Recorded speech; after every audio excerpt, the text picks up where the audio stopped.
बहरोकयानूस में टाइटैनिक का मलबा देखने के लिए जाने वाली बदकिस्मत आबदोस के सयाहों में शामिल शहजादा दाऊद की अहलिया क्रिस्टिन दाऊद का कहना है कि बेटे सुलेमान दाऊद और शौहर शहजादा दाऊद को खोने का दावा कोई नहीं कर सकता। बरतानवी खबर रसा इदारे को दिए गए इंटरव्यू के दौरान क्रिस्टिन दाऊद का कहना था कि शौहर शहजादा दाऊद ने बहुत से शानदार मंसूबे शुरू किए और फलाही तौर पर कई लोगों की मदद की। मैं अब शौहर के फलाही सफ़र को जारी रखना चाहूँगी। क्रिस्टिन दाऊद ने आबदोस में रवाना होने से कबल का जिक्र करते हुए बताया कि शहजादा दाऊद टाइटैनिक का मलबा देखने के लिए बच्चों की तरह पुरजोश थे।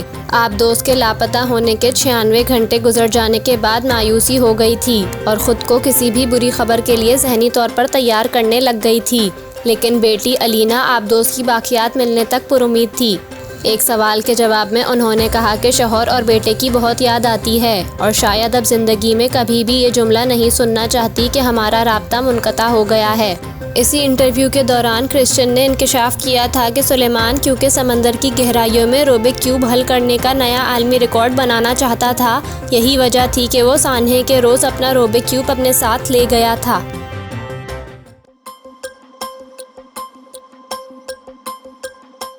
पाकिस्तान क्रिकेट बोर्ड पीसीबी के उमूर इलेक्शन कमिश्नर के हवाले करने का नोटिफिकेशन इस्लामाबाद हाई कोर्ट में चैलेंज कर दिया गया। शहरी इरफान मंजूर ने वज़ारत बैनुल सूबाई राब्ते की जानिब से जारी किया गया 20 जून का नोटिफिकेशन चैलेंज किया है। दरख्वास्त में इस्तदा की गई है कि पीसीबी के मामलात इलेक्शन कमिश्नर के हवाले करने का नोटिफिकेशन गैर कानूनी करार दिया जाए। इस्लामाबाद हाई कोर्ट के जस्टिस मियां गुल हसन औरंगज़ेब ने दरख्वास्त काबिल समाअत होने पर फैसला महफूज कर लिया।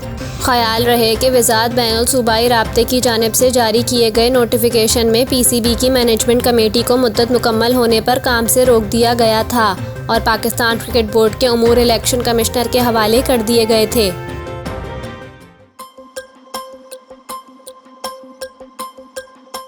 बलूचिस्तान में बिजली का शॉर्टफॉल 1700 मेगावाट से तजावुज़ कर गया, जिसके बायस 8 घंटे से लेकर 18 घंटे की एलानिया लोड शेडिंग ने आवाम की ज़िंदगी अजीरन कर दी। बलूचिस्तान में एलानिया लोड शेडिंग के साथ गैर एलानिया लोड शेडिंग के दौरानिए में भी इजाफे की वजह सूबे के लिए दस्तयाब बिजली के शॉर्टफॉल में इजाफा है। सूबे को 2300 मेगावाट बिजली की ज़रूरत है, लेकिन कौमी ग्रिड से सिर्फ 600 मेगावाट बिजली मिल रही है। तकरीबन 1700 मेगावाट बिजली के शॉर्टफॉल को पूरा करने के लिए एलानिया और गैर एलानिया लोड शेडिंग की जा रही है। इसके अलावा बिजली के वोल्टेज में कमी बेशी की शिकायत भी आम हैं, जिससे फ्रिज, टीवी और यूपीएस ख़राब हो रहे हैं। इधर एलानिया लोड शेडिंग के साथ साथ force load shedding, shut down और फ़नी ख़राबी के नाम पर गैर एलानिया लोड शेडिंग भी बढ़ा दी गई है। सूबे में बिजली की लोड शेडिंग पर तर्जुमान केस्को का कहना है कि जिन इलाकों में बिलों की रिकवरी कम है, वहां ज़्यादा लोड शेडिंग की जा रही है।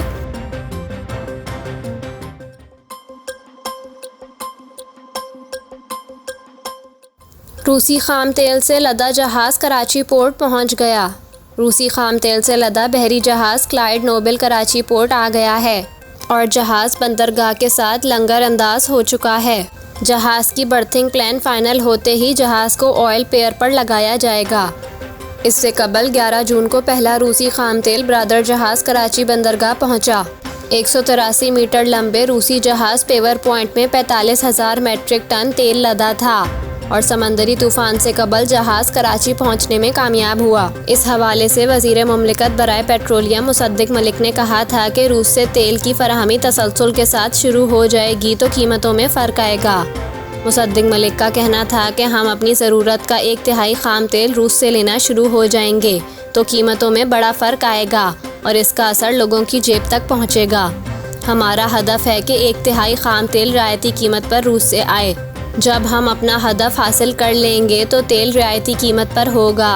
असल कीमत इस वक्त नहीं बता सकता, ताहम इसका बहुत बड़ा फ़र्क आएगा और असर लोगों की जेब तक पहुंचेगा।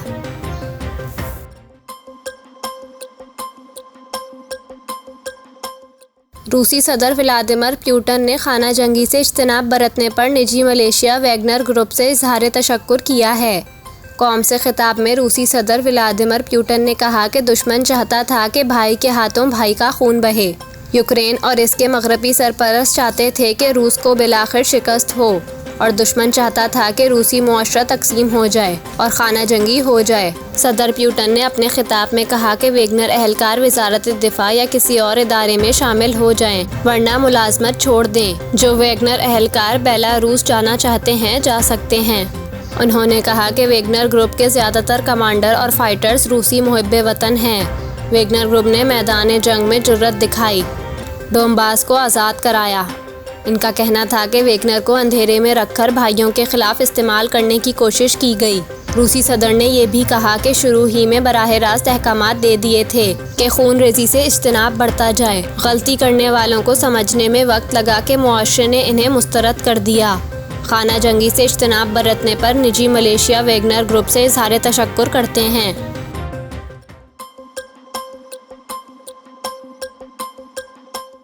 कराची के जिन्ना अस्पताल में खातून की लाश छोड़कर जाने के केस में पेशरफ्त हुई है। पुलिस ने टिकटॉकर आयशा के वालिद की मदियत में कत्ल का मुकदमा दर्ज कर लिया। 3 रोज़ कबल डिफेंस में डांस पार्टी के दौरान नशे की ज़्यादती की वजह से जाँ बहक होने वाली खातून आयशा का मुकदमा इसके वालिद की मदियत में दर्ज कर लिया गया। आयशा की मौत का मुकदमा इनके वालिद सुल्तान की मदियत में दर्ज किया गया है। मुकदमा आयशा को अस्पताल छोड़कर जाने वाले जिब्रान सलीम उर्फ जेरी, पिंकी नामी खातून और अली नामी शख्स के खिलाफ कत्ल बिलसबब की दिफात के तहत दर्ज किया गया है, जबकि मुकदमे में समीर नामी शख्स का भी जिक्र है। मुकदमे के मतन में सुल्तान ने बताया कि इसे पंजाब उकाड़ा में फ़ोन पर इत्तला मिली कि इसकी बेटी डांस पार्टी में नशे की ज़्यादती की वजह से जाँ बहक हुई है। जिब्रान उर्फ जेरी, अली और पिंकी आयशा को डिफेंस फेज़ 2 सनसेट ब्लेवर्ड में डांस पार्टी में लेकर गए, जहां पर समीर नामी शख्स पहले से मौजूद था। जिब्रान उर्फ जिम्मी को सीसीटीवी फुटेज के जरिए शनाख्त करके डिफेंस में छापा मारकर कार्रवाई के दौरान गिरफ्तार कर लिया गया। इससे कबल लड़की की सास और शौहर को भी पुलिस हिरासत में ले चुकी है, जबकि वाक़े में जो गाड़ी इस्तेमाल की गई थी इसे किराए पर हासिल करने वाला शख्स भी पुलिस की हिरासत में है। ताहम पुलिस को पोस्टमार्टम रिपोर्ट का भी इंतज़ार है। अलबत्ता अब भी कुछ सवालात हैं जिनका पुलिस जवाब नहीं दे सकी, जैसा कि डांस पार्टी के लिए इस्तेमाल होने वाला घर किसका था, डांस पार्टी में नशा और अशिया कौन लेकर आया, पहले से मौजूद शख्स समीर कौन है, मुकदमे में मुलव्विस दीगर मुल्ज़िमान को कब तक गिरफ्तार किया जाएगा।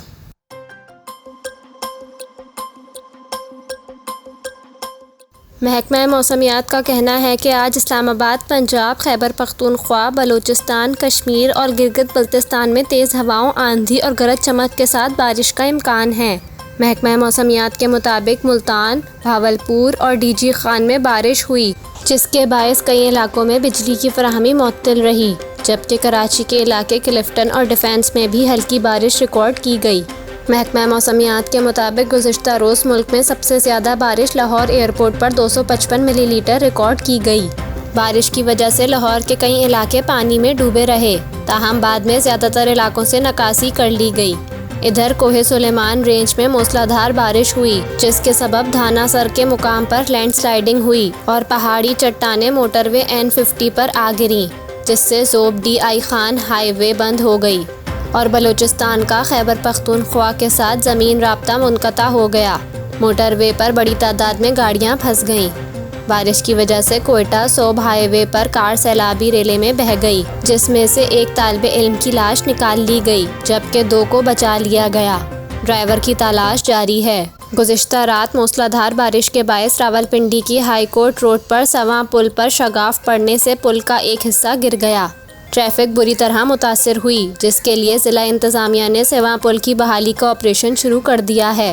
महकमा मौसमियात के मुताबिक प्री मानसून बारिशों का सिलसिला 30 जून तक जारी रहेगा।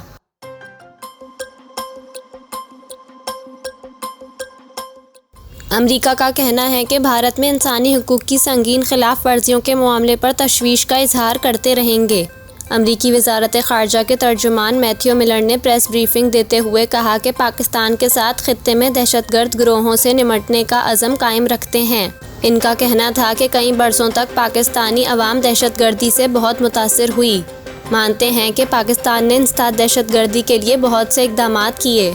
मैथ्यू मिलर का कहना था कि भारत और पाकिस्तान से कहते हैं कि लाइन ऑफ कंट्रोल LOC पर सीज़ फायर जारी रखें। तर्जुमान अमरीकी वजारत ख़ारजा का कहना था, चाहते हैं पाकिस्तान तमाम दहशतगर्द ग्रोहों पर पाबंदी यकीनी रखने के लिए इक़दाम करता रहे। इन ग्रोहों में लश्कर तैयबा और जैश मोहम्मद समेत इनके दीगर ज़ैली ग्रोह शामिल हैं।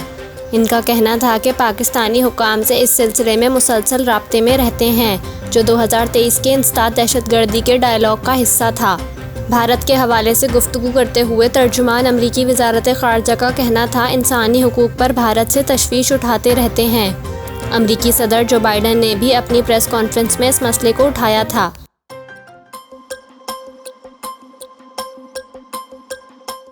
कनाडा में मुकीम भारत को इंतहाई मतलूब गैंगस्टर गोल्डी बरार ने एक बार फिर बॉलीवुड स्टार सलमान खान को जान से मारने की धमकी देते हुए कहा है कि हम बॉलीवुड अदाकार को ज़रूर कत्ल करेंगे।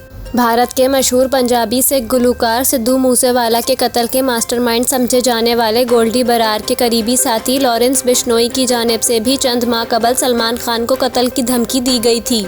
सलमान खान के करीबी दोस्त को भेजी गई ईमेल में कहा गया था कि हम तुम्हारे बॉस सलमान खान से बात करना चाहते हैं। यकीनन इसने लॉरेंस बिश्नोई का इंटरव्यू देखा होगा, अगर नहीं देखा तो इसे दिखा दो। अगर वो इस मामले को ख़त्म करना चाहता है तो इसे गोल्डी बरार से बात करनी चाहिए। अगर सलमान खान बिलमशाना मुलाकात करना चाहता है तो हमें बता दे। इस मर्तबा हम तुम्हें इत्तला कर रहे हैं, लेकिन अगली मर्तबा हैरानी होगी। अब एक भारतीय टीवी चैनल को इंटरव्यू में गोल्डी बरार ने कहा है कि हम इसे सलमान खान को कत्ल करेंगे और हम इसे ज़रूर कत्ल करेंगे। भाई लॉरेंस बिश्नोई ने कहा था कि हम माफ़ी नहीं मांगेंगे। बाबा इस वक्त रहम दिखाएंगे जब वो रहमदिली महसूस करेंगे। अपने इंटरव्यू के दौरान गोल्डी बरार का कहना था कि हम जब तक ज़िंदा हैं सलमान खान की तरह अपने सारे दुश्मनों के ख़िलाफ़ इक़दाम उठाते रहेंगे। सलमान खान हमारा टारगेट है और इसमें कोई शक नहीं है कि हम सलमान खान को कत्ल करने के लिए कोशिश करते रहेंगे। जब हम कामयाब होंगे तो आपको पता चल जाएगा।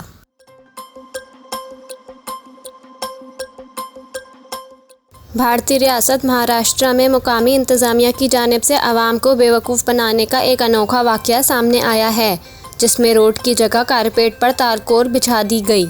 भारतीय मीडिया के मुताबिक रियासत महाराष्ट्र के ज़िला जलना के गांव करजस्त हस पिघारी के अवाम बहुत अरसे से अपने मुकामी नुमाइंदों से रोड का मुतालबा कर रहे थे और फिर गुज़िश्ता माह अवाम को इस वक्त थोड़ा सा रिलीफ मिला जब रोड की मुरम्मत का काम शुरू हुआ। ताहम रोड बनाने वाली कंपनी ने सड़क की कारपेटिंग करने के बजाय सड़क पर पतली सी कारपेट बिछाकर इस पर एस्फाल्ट तारकोल चिपका दिया, जो इस कदर हल्का था कि इसे कुछ अफराद थोड़ी सी कोशिश के बाद आसानी से उठा सकते हैं। मीडिया रिपोर्ट्स के मुताबिक मुकामी अफराद की जानिब से रोड बनाने वाली कंपनी को तनकीद का निशाना बनाया जा रहा है और इस हवाले से एक वीडियो भी सोशल मीडिया पर वायरल है, जिसमें मुकामी अफराद की जानिब से सड़क को घरों में बिछाए जाने वाले कारपेट की तरह उठाते देखा जा सकता है।